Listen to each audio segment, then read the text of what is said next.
Marg'ilondagi tarixiy obidalar, zamonaviy manzillar, xushmanzara tabiati va fayzli go'shalari har qanday odam e'tiborini tortadi. Shaharga tashrif buyurgan sayyohlar buni alohida e'tirof etadi.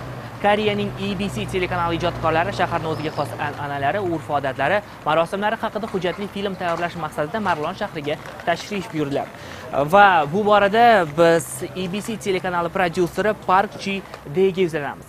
Salom Park, shaharga tashrifingiz haqida so'zlab bersangiz. 2016년 올해 2017년 Tashrifning asosiy maqsadi mo'jizaviy shahringizni qadimiy an'analari va urf-odatlari haqida hujjatli film tayyorlashdir. Avval ham biz manzil bilan tanishish maqsadida Marg'ilonga tashrif buyurganmiz. Taassurotlarimiz juda yaxshi. Biz kelinning uygacha sovchilar kelib mehmon bo'lishidan to'ygacha bo'lgan odatingiz va uning o'zgacha ekanligini tasvirga tushiramiz. Biz nafaqat urf-odatingiz, balki shoshmoqom, Tanavor singari milliy musiqangiz haqida ham so'z yuritamiz. 그리고 방송일은 10월 중순경으로 되어 있습니다. 2017년. Thank you very much. O'zbekiston va Koreys xalqlarini o'xshash jihatlari ko'p. Mehnatsevarlik, sadoqat, mehr-oqibat kabi fazilatlari ikki xalq uchun birdek xosdir. Bu jihatlar ikki mamlakatning do'stligi va hamkorligida muhim omil bo'lmoqda.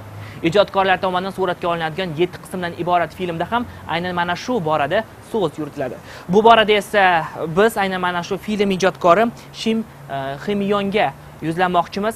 Salom Ximyon, avval ham O'zbekistonda bo'lganmisiz va bugungi taassurotlaringiz haqida?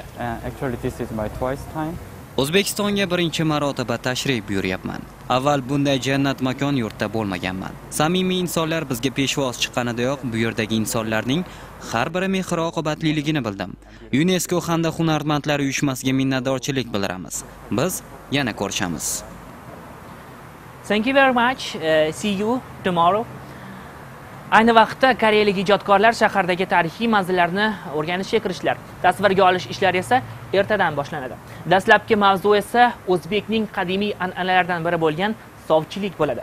Darvoqe, aynan mana shu koreyalik ijodkorlar 7-aprelga qadar shahrimizdagi o'sha an'analarni birin-ketinlik bilan tasvirga tushiradilar. Voqealar rivojini esa tez kunlarda sizning e'tiboringizga havola etamiz. Ahrorbek Ziyodov, Mirzohid Sobirov, O'zbekiston onlayn yoshlar informatsion dasturi uchun Farg'onadan maxsus.